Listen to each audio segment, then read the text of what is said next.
Hello, എനിക്കിന്ന് അവധിയായിരുന്നേ. രാവിലെ എഴുന്നേറ്റ് ഫിഷ് മാർക്കറ്റിൽ പോയി കുറച്ച് കൊഞ്ചും മത്തിങ്ങ വാങ്ങിച്ചുകൊണ്ട് വന്നു. കുറേ നാളത്തെ ആഗ്രഹമായിരുന്നു കൊഞ്ച് കഴിക്കണമെന്ന്. അപ്പോൾ ഞാനിന്ന് കൊഞ്ച് റോസ്റ്റ് ഉണ്ടാക്കാനായിട്ടാണ് പോകുന്നത്. എല്ലാവർക്കും കൊഞ്ച് റോസ്റ്റ് ഉണ്ടാക്കാനൊക്കെ അറിയാമല്ലോ, അപ്പോൾ ഞാനത് പറയുന്നില്ല. പക്ഷേ എല്ലാവരും ശ്രദ്ധിക്കേണ്ട കാര്യം, കൊഞ്ച് വൃത്തിയാക്കുന്ന സമയത്ത് അതിൻ്റെ ഞരമ്പെടുത്ത് കളയാൻ ശ്രദ്ധിക്കുക. അല്ലെന്നുണ്ടെങ്കിൽ നമുക്ക് അലർജിയുടെ പ്രശ്നം ഉണ്ടാവും കേട്ടോ. അപ്പോൾ ഞാനിവിടെ കൊഞ്ച് റോസ്റ്റ് റെഡിയായിക്കൊണ്ടിരിക്കുകയാണ്. എന്നെ സംബന്ധിച്ചിടത്തോളം ഞാൻ വെജിറ്റബിൾ കറി ഉണ്ടാക്കിയാൽ എല്ലാം ഫ്ലോപ്പായിരിക്കും കേട്ടോ. എന്തിനും ഒരു സാമ്പാർ അവിയലുണ്ടാക്കിയാലും ഫ്ലോപ്പായിരിക്കും. പക്ഷേ നോൺ വെജ് അത്യാവശ്യം ഞാൻ ഉണ്ടാക്കും, ടേസ്റ്റായിട്ട് ഉണ്ടാക്കും എന്നാണ് എൻ്റെ ഒരു വിശ്വാസം.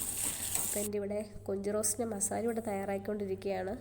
ഇതൊക്കെ എന്തിനാണ് നിങ്ങളോട് പറയുന്നതായിരിക്കും. പാചകത്തിനിടയിൽ കുറച്ച് പാചകവും ആവാമല്ലോ അല്ലേ.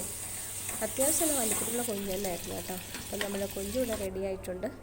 ഞാൻ നാട്ടിൽ നിന്ന് വന്നപ്പോഴത്തേക്ക് ഒരു മൺചട്ടിയും കൊണ്ടാണ് വന്നത്. ഇവിടെ മൺചട്ടി കിട്ടുമില്ലെന്നല്ല, പക്ഷെ നമ്മൾ നാട്ടിൽ നിന്ന് എന്ത് കൊണ്ടുവന്ന് നമുക്ക് നൊസ്റ്റാൾജിക് ആണല്ലോ. അപ്പം നമ്മുടെ മത്തിക്കറി ഇന്ന് മൺചട്ടിയിലാണ് വെക്കുന്നത്. പിന്നെ ഒരു കാര്യം എന്ന് വെച്ച് കഴിഞ്ഞാൽ, മൺചട്ടി പുതിയതെടുക്കുമ്പം നമുക്ക് കടുക് പൊട്ടാൻ ഭയങ്കര പാടാണ്. അത് പക്ഷേ എനിക്ക് അറിയത്തില്ലായിരുന്നു. എന്നറിയാമോ, മൺചട്ടി എടുക്കുമ്പോൾ നമ്മളതിനെ മെരുക്കി എടുക്കുക, അങ്ങനെ ഒരു പരിപാടിയുണ്ട്. പക്ഷേ എനിക്കതിനെപ്പറ്റി അറിയത്തില്ലായിരുന്നു കേട്ടോ. അറിയുന്നതൊന്ന് കമൻറ്റ് ചെയ്യണം. പക്ഷേ ഇന്നിപ്പം കടുക് പൊട്ടിച്ചതെന്ന് പറഞ്ഞാൽ, പാനിനകത്ത് വേറെ എണ്ണ ഒഴിച്ച് കടുക് ഇട്ടിട്ടാണ് ഞാനത് പൊട്ടിച്ച് ഇതിനകത്തോട്ട് മാറ്റിയത് മൺചട്ടിയിലോട്ട്. അപ്പം ചട്ടി എങ്ങനെ മെരുക്കിയെടുക്കുന്നത് വെച്ചാൽ നിങ്ങളൊന്ന് കമൻറ്റ് ചെയ്യണം കേട്ടോ. അപ്പം നമ്മുടെ മത്തിക്കുള്ള അരപ്പ് ഇവിടെ റെഡി ആയിട്ടുണ്ട്. പിന്നെ നമുക്ക് ചോറ് വെക്കണം. ഞാനിവിടെ കുക്കറിലാണ് കേട്ടോ ചോറ് വെക്കുന്നത്. 8 വിസിലടിച്ച് കഴിയുമ്പോഴത്തേക്ക് എൻ്റെ ചോറിവിടെ റെഡിയാവും. കുത്തിരിയാണ് ഉപയോഗിക്കുന്നത്.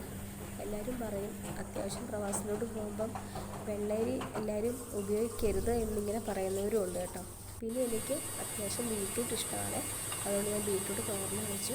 അപ്പോൾ എൻ്റെ ഇവിടുത്തെ ഉച്ചയൂണ് റെഡിയായിട്ടുണ്ട്. ചോറ് വിളമ്പി, ബീറ്റ്റൂട്ട് വിളമ്പി, പിന്നെ നമ്മുടെ സ്പെഷ്യൽ കൊഞ്ച് റോസ്റ്റും. പിന്നെ ഞാൻ ഈ ഇടയ്ക്ക് ബീറ്റ്റൂട്ട് വെച്ചിട്ട് തന്നെ കിച്ചടി എന്നാണ് പറയുന്നത്, കിച്ചടി ഉണ്ടാക്കി കേട്ടോ. അതും എനിക്കിഷ്ടമായിരുന്നേ. അത് വെറുതെ ചോറിൻ്റെ കഴിക്കാനും ടേസ്റ്റായി. അപ്പോൾ നമ്മുടെ മത്തിക്കറി ഇവിടെ കഴിഞ്ഞിട്ടുണ്ട്. അപ്പോൾ ഞാനൊന്ന് ഊണ് കഴിക്കട്ടെ കേട്ടോ. എങ്ങനെ ഉണ്ടെന്ന് പറയാമേ.